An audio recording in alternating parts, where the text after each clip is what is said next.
स्थापना कब होती है? जब भरत जैसा भाई कहता है कि गुरुदेव, यदि आपने मुझे अयोध्या के राज्य सिंहासन पर बिठा दिया ना, मोहि राज हठ देहु जब ही रसा रसातल जाई तब ही, यदि आपने मुझे अयोध्या के राज्य सिंहासन पर बिठा दिया तो मैं सत्य कहता हूं कि ये पृथ्वी रसातल को चली जाएगी। वशिष्ठ जी ने वहां आगे भरत जी से पूछ दिया, भरत, इस धरती पर रावण कुंभकर्ण जैसे राजा हुए, पृथ्वी रसातल को नहीं गई? इस धरती पर हिरण्यकश्यप हिरण्याक्ष जैसे राजा हुए, पृथ्वी रसातल को नहीं गई?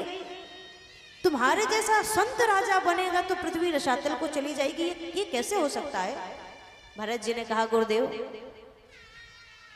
एक बात मैं आपसे निवेदन करूं, पृथ्वी को पता है कि रावण कुंभकर्ण राक्षस हैं, पृथ्वी को पता है कि हिरण्यकश्यप हिरण्याक्ष राक्षस हैं, इसलिए पृथ्वी रसातल को नहीं गई।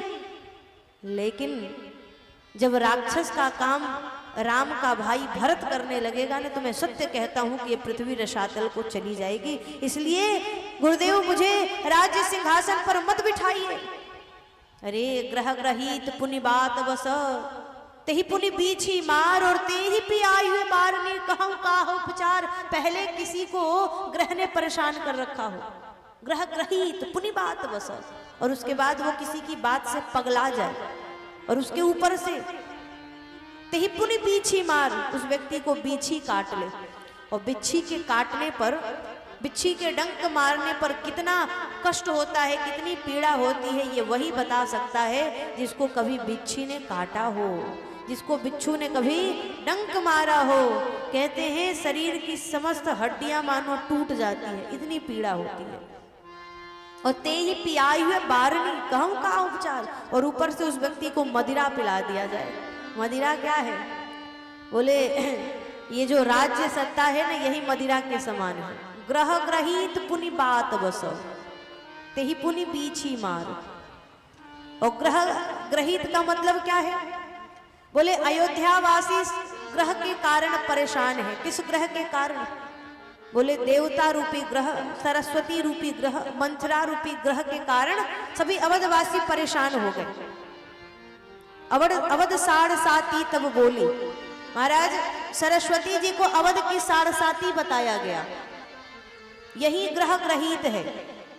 पुनि बात बस, बात बस माने बोले महाराज श्री दशरथ जी के मरणांत की जो सूचना थी ना, यही बात है।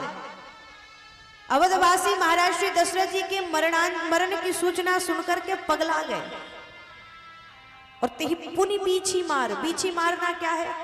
बोले राघवेंद्र सरकार के वन गमन की सूचना ये बिच्छी के डंक से कम नहीं है। हमारे राम जी वन को जाएंगे, ये सूचना सुनना किसी बिच्छी के डंक से कम नहीं है। और ते ही पियाई है बारूनी, उसके ऊपर से भरत जी कहते हैं कि मुझे राज्य रूपी मदिरा पिलाना चाहते हैं, कहाँ का उपचार, इसका क्या उपाय होगा? इसलिए गुरुदेव, देखे बिन रघुनाथ पद जिय की जरनी न जाए। मैं कहता हूं कि जब तक मैं राघवेंद्र सरकार के चरणों का दर्शन नहीं कर लूंगा, तब तक मेरे जी का नहीं होगा। वशिष्ठ जी ने वहां भरत जी से कहा, भरत तुम क्या राज्य के त्यागी हो? तुम क्या पद के त्यागी हो? भरत जी ने कहा, नहीं गुरुदेव, मैं पद का त्यागी नहीं हूं, मैं पद का लोभी हूं। लोभी, मैं पद का लोभी हूं। लोभी व्यक्ति तो पद नहीं छोड़ता, तुम तो पद छोड़ने की बात करते हो। भरत जी ने कहा, गुरुदेव अयोध्या का पद है एक, और प्रभु श्री राघवेंद्र सरकार के पद कमल है दो। तो जो एक अयोध्या के पद को छोड़ करके दो दो रघुनाथ के पद कमल के पीछे भागे, वो त्यागी होगा या लोभी होगा? वशिष्ठ जी कहते हैं, भरत ऐसा लोभ भी धन्य है जो रघुनाथ जी के चरणों की ओर जाता हो। देखो, कहते हैं काम, क्रोध और लोभ, ये तीनों विकार है। इन तीनों का जीवन में रहना खतरा है। लेकिन भैया भरत में काम भी था, क्रोध भी था और लोभ भी था। ध्यान से सुनिएगा, प्रसंग थोड़ा सा क्लिष्ट है। भैया भरत में काम भी था, क्रोध भी था और लोभ भी था। तो काम क्रोध और लोभ तो विकार है, दोष है, ये जीवन में रहना नहीं चाहिए। पर भरत जी में कैसा काम था, भरत जी में कैसा क्रोध था और भरत जी में कैसा लोभ था। बोले भैया भरत जब ननिहाल से अयोध्या आए और उन्होंने सुना कि मेरे प्रभु श्री राघवेंद्र सरकार का वनवास हो गया है और कारण है मैया कैकेयी, तो भैया भरत ने माता कैकेयी के ऊपर बड़ा क्रोध किया, बहुत क्रोध किया भैया भरत ने मैया कैकेयी के ऊपर। अरे गरी न जीव मुंह परे न कीरा, बरमांगत मन भई नहीं पीरा। अरे कैकेयी, अरे कुबुद्धि, अरे दुर्बुद्धे, अरे कुलघातनी, अरे पति नाशनी, वर मांगते समय तुम्हारे मुख में पीड़ा नहीं हुआ, तुम्हारे मुख में कीड़े नहीं पड़े। अरे कैकेयी, वर मांगते समय तुम्हें कष्ट नहीं हुआ, तुमने राम जैसे बेटे को वन भेज दिया। आज से तू मेरी कोई नहीं है, मैं तुम्हारा बेटा नहीं, तू मेरी माँ नहीं। जब तक ये भरत जीवित रहेगा तुम्हें कभी माँ नहीं कहेगा। जाओ, मैं तुम्हें ये आज वचन देता हूँ कि मैं आज के बाद तुम्हें माँ शब्द से कभी संबोधित नहीं करूंगा। जिसने मेरे राम जैसे भाई को वन भेज दिया, जिसने राम जैसे पुत्र को वनवासी बना दिया, ऐसी कैकेयी को मैं माँ नहीं कहूंगा। मैया कैकेयी के ऊपर खूब क्रोध किया भरतलाल जी ने। देखो कहते हैं क्रोध अग्नि है, और अग्नि जब जब जलती है ना, अग्नि जब जब जलती है तो घर जलता है, और अग्नि जब जलती है तो घर भी चलता है। अग्नि से केवल घर जलता ही नहीं है, अग्नि से घर चलता भी है। एक अग्नि घर को जलाती है और एक अग्नि जला करके माताएं जब चूल्हे पर तावा रह करके और रोटी सेकती हैं तो उससे घर चलता है, बच्चों का पेट भरता है। तो घर, अग्नि केवल घर जलाने के लिए नहीं है, अग्नि घर चलाने के लिए भी है। श्री भरतलाल जी ने क्रोध किया। क्रोध क्या है? बोले अग्नि है।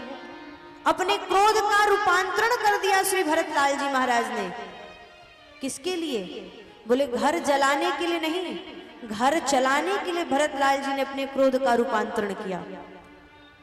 जब मैया कैकेयी को कटु शब्द का प्रयोग किया श्री भरतलाल जी ने, तब माता कैकेयी सोचने लगी कि अरे एक मेरा बेटा राम था जिसको मैंने कहा कि तुम 14 वर्ष के लिए वन चले जाओ, तो एक बार भी उसने मुझसे ये पूछा नहीं कि मैया मेरी गलती क्या है, मुझे आप वन जाने की बात क्यों कह रही हो, फिर ऐसा कौन सा अपराध कर दिया है जिसके कारण कहती हो कि तुम वन जाओ। एक वो राम था जिसको मैंने वनवासी का वेश दे दिया, 14 वर्ष वन में रहने की आज्ञा दे दी, एक बार भी मुझसे नहीं पूछा कि मेरी गलती क्या है। और एक ये मेरा बेटा भरत है जिसके लिए मैंने राज्य सुरक्षित किया, वो बेटा मुझसे कहता है कि तू मेरी कोई नहीं है। इससे अच्छा तो मेरा राम ही था। जिस बेटे के लिए मैंने राज्य सुरक्षित किया वो बेटा मेरे लिए कटु शब्दों का प्रयोग कर रहा है, और जिस राम को मैंने वन भेज दिया उसने एक बार भी मुझसे कोई प्रश्न नहीं पूछा। तो इसका मतलब ये है कि इस भरत से अच्छा तो मेरे लिए राम ही था। भरतलाल जी मन ही मन प्रसन्न हुए। मैया मैं यही तो चाहता था कि आपका जो स्नेह है, जो ममता आपका मेरे ऊपर है, वो ममता मुझ पर से उठ करके श्री राम जी में जुड़ जाए। भरतलाल जी के क्रोध का उद्देश्य क्या है? बोले भरतलाल जी के क्रोध का उद्देश्य विमुख जीवों को भगवान से जोड़ना है। मैया कैकेयी की जो ममता, मैया कैकेयी का जो स्नेह भरतलाल जी के प्रति हो गया था, भरतलाल जी ने क्रोध करके उस स्नेह का, उस ममता का रूपांतरण अपनी ओर से श्री राघवेंद्र सरकार की ओर कर दिया। मैया अपने मन को श्री राम जी में ही स्थिर कर लो, अपने ध्यान को प्रभु श्री रामभद्र जी में ही स्थित कर लो। तो भरतलाल जी के क्रोध ने क्या किया?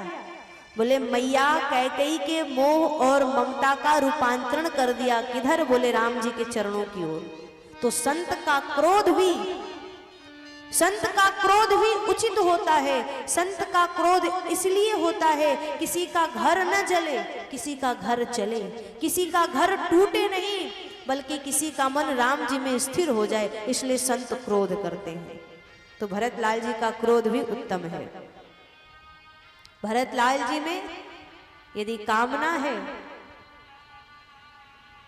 तो एक ही है, अर्थ न धर्म न काम रुचि गति न चाहूं निर्वाण, और जन्म जन्म रति राम पद यह वरदान न आन।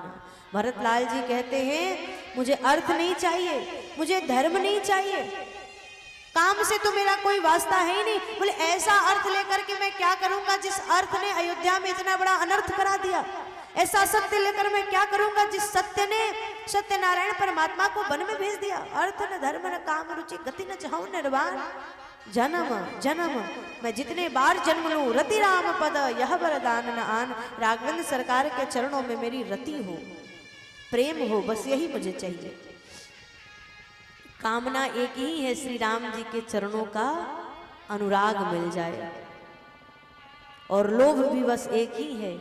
अयोध्या के राज्य सिंहासन के प्रति भरतलाल जी का लोभ नहीं है, श्री राघवेंद्र सरकार के चरण कमल के प्रति श्री भरतलाल जी का लोभ है। देखे बिन रघुनाथ पद जिय की जर न जाए। इसका अर्थ ये है कि संत का काम, संत में क्रोध और संत का लोभ, ये तीनों जीव को भगवान से जोड़ने का काम करता है।